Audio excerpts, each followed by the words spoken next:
The sensors that are updating at this point are providing confirmation of the safety of the landing site.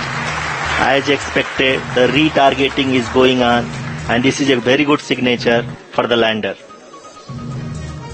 अभी आप ये देख सकते हैं कि लैंडर की ऊंचाई लगभग 65 मीटर के आसपास बची हुई है।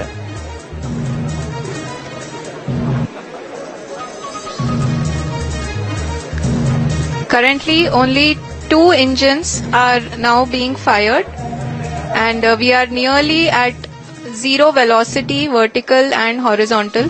We were hovering, and now we are approaching the moon's surface. धीरे धीरे लैंडर की वेगमान को कम किया जा रहा है और हम अब लगभग 50 मीटर से भी कम आ चुके हैं। We can see the Honorable Prime Minister, Shri Narendra Modi ji, who is here to encourage us, and he is critically looking at the visuals.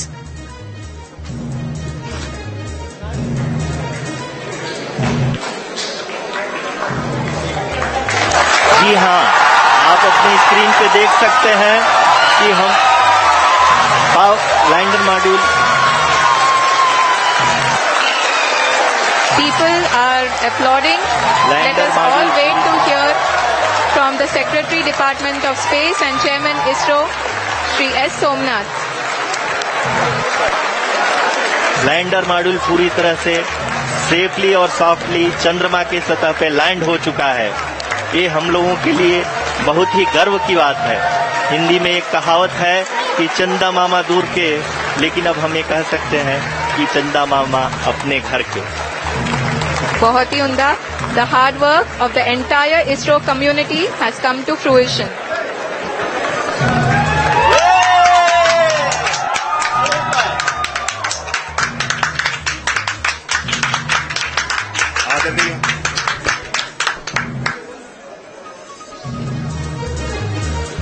आदरणीय प्रधानमंत्री जी, नमस्कार।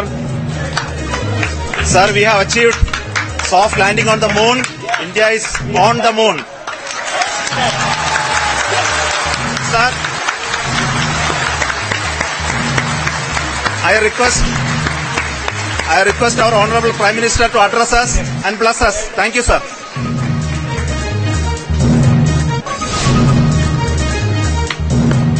मेरे प्यारे परिवारजनों,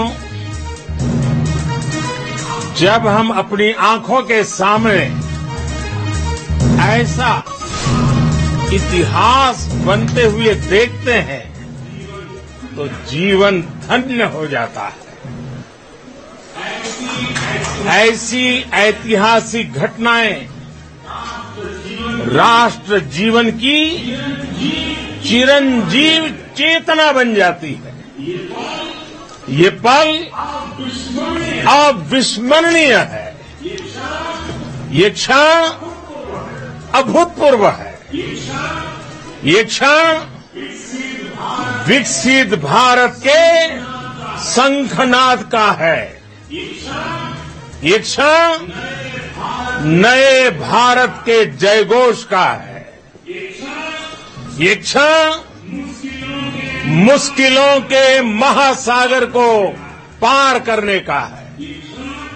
ये क्षण जीत के चंद्र पथ पर चलने का है। ये क्षण 140 करोड़ धड़कनों के सामर्थ्य का है।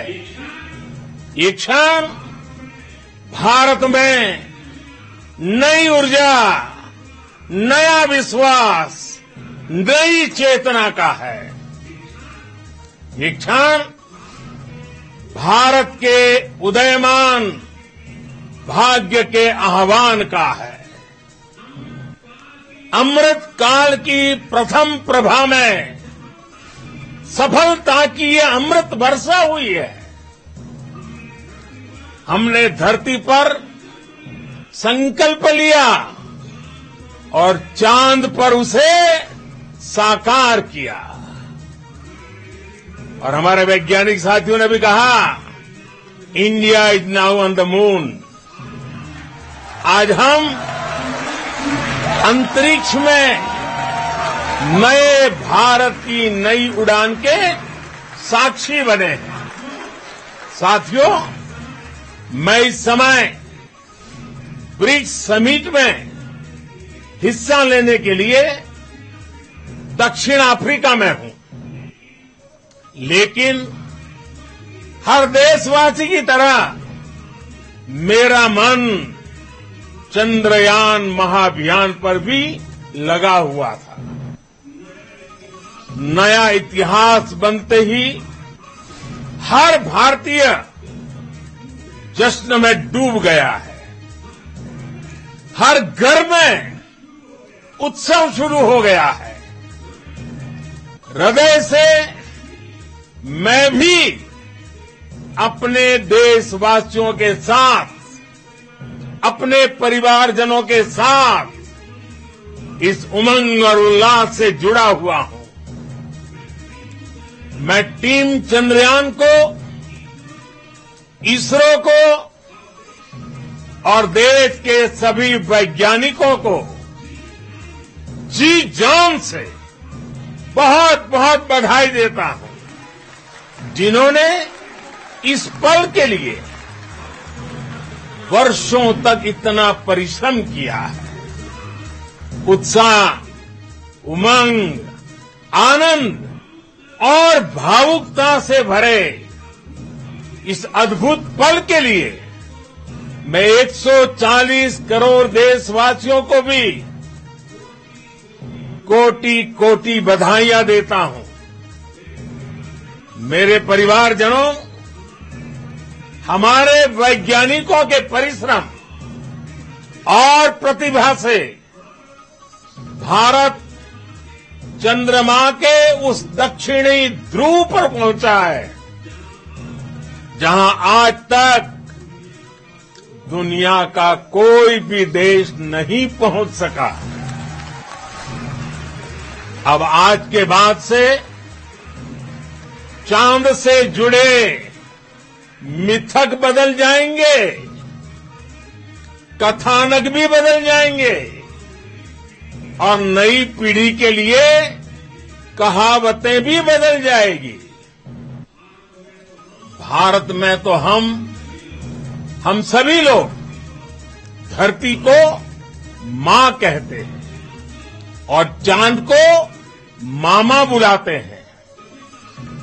कभी कहा जाता था, चंदा मामा बहुत दूर के हैं।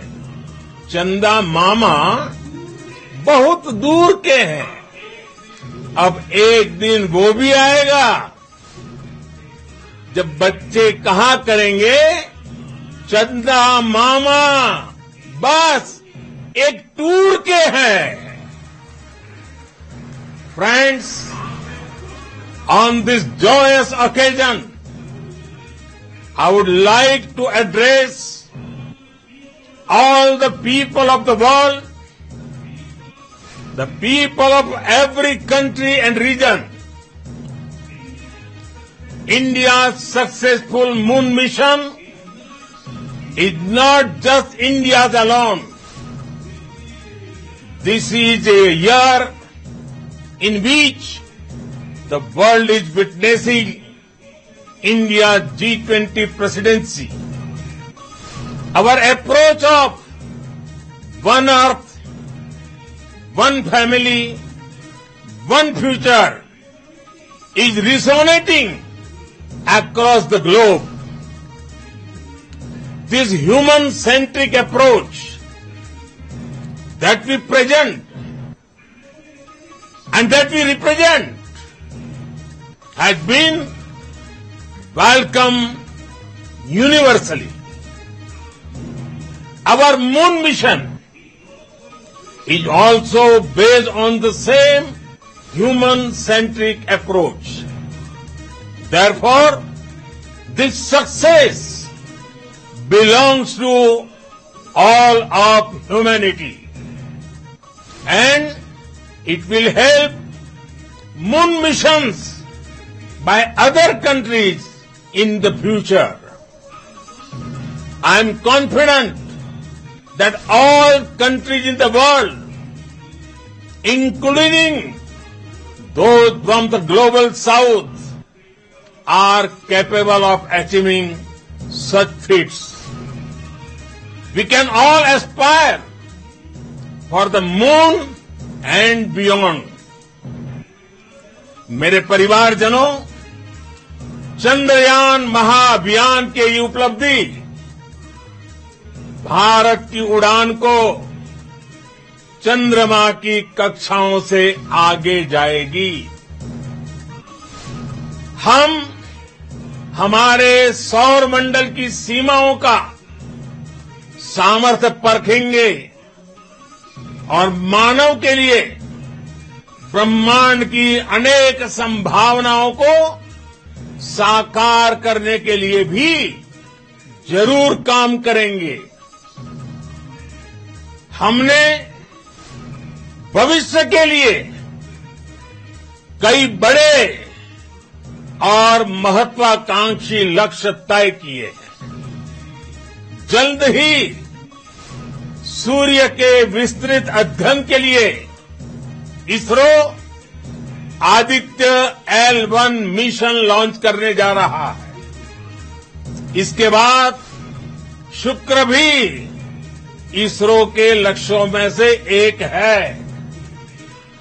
गगनयान के जरिए देश अपने पहले ह्यूमन स्पेस फ्लाइट मिशन के लिए भी पूरी तैयारी के साथ जुटा है। भारत बार बार ये साबित कर रहा है कि sky is not the limit. साथियों, साइंस और टेक्नोलॉजी देश के उज्जवल भविष्य का आधार है। इसलिए आज के इस दिन को देश हमेशा हमेशा के लिए याद रखेगा। यह दिन हम सभी को एक उज्जवल भविष्य की ओर बढ़ने के लिए प्रेरित करेगा। ये दिन हमें अपने संकल्पों की सिद्धि का रास्ता दिखाएगा। ये दिन इस बात का प्रतीक है कि हार से सबक लेकर जीत कैसे हासिल की जाती है। एक बार फिर देश के सभी वैज्ञानिकों को बहुत बहुत बधाई और भविष्य के मिशन के लिए ढेरों शुभकामनाएं। बहुत बहुत धन्यवाद।